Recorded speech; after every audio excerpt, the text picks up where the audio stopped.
Hi again, and welcome back to the De-Stress Club's talks, 30 talks in 30 days challenge series.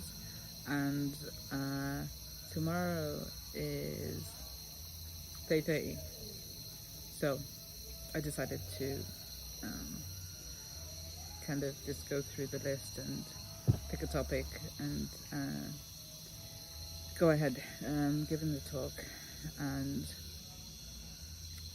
if you've ever experienced performance anxiety or social anxiety, or you just have a fear of public speaking, and you're nervous and your palms are sweaty and you're shaking, and that triggers a flight or fright response, and it can make it difficult to focus, and you might have tunnel vision, and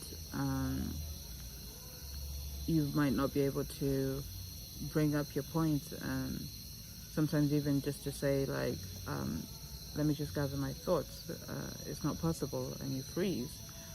So you're stuck on this like one topic with blinders on, and you kind of can't see anywhere past that.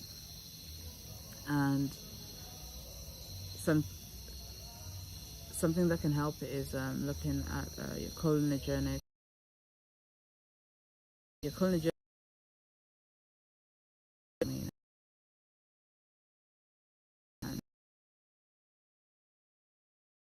sometimes these things are not indicated in labs. Another alternative is to just start with a suitable supplementation or nutraceutical.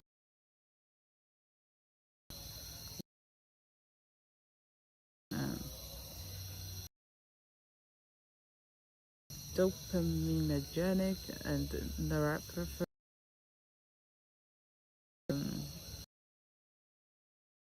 hormones in your nervous system regulate itself, because the fight or flight response pathology, it helps to take a top-down approach as well as a bottom-up approach of working with the gut and looking at your food and your diet.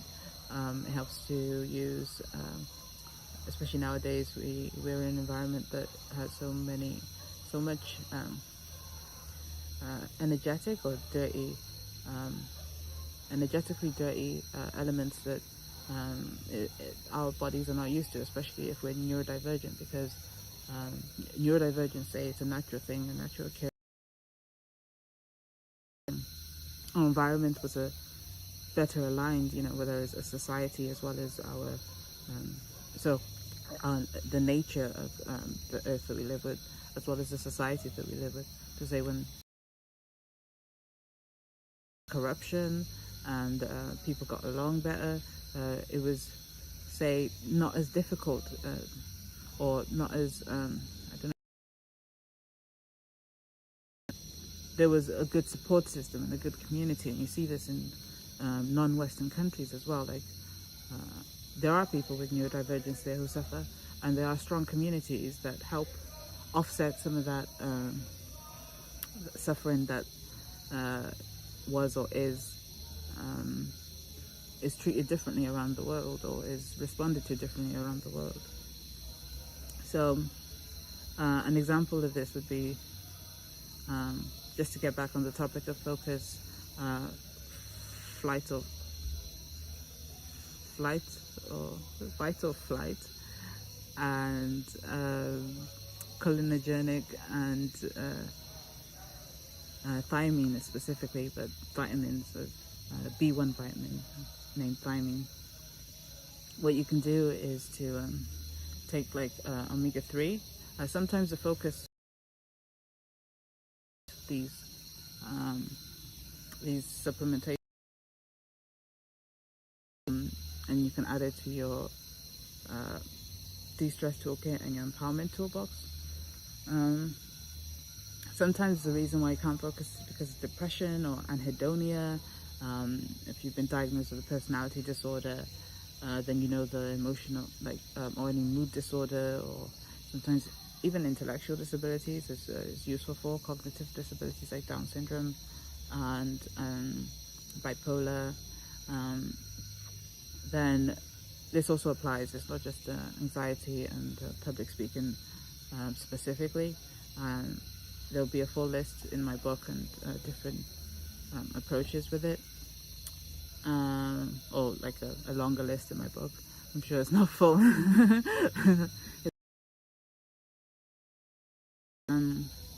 So for this you can, for the cholinergic elements and for the healthy myelination of the pathways, omega-3 fish oils are a really good one.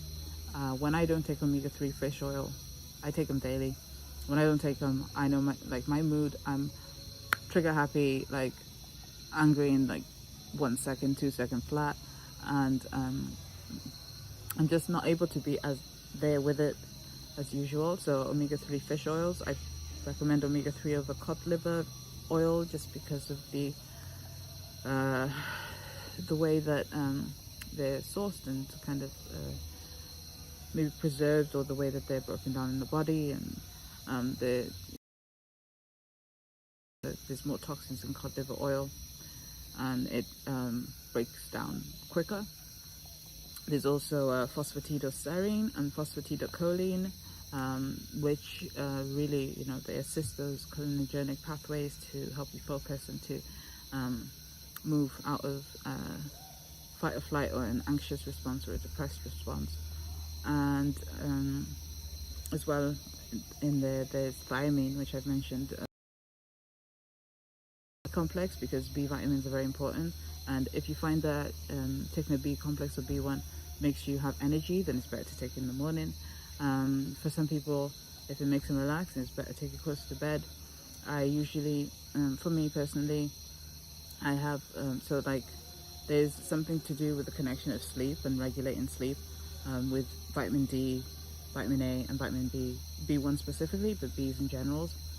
So I usually take B1s after I've eaten something, and sometimes I don't eat until like in the afternoon, 1 p.m., 12 p.m. As that's probably around the time where the suns are highest, and I also get my Ds. I also,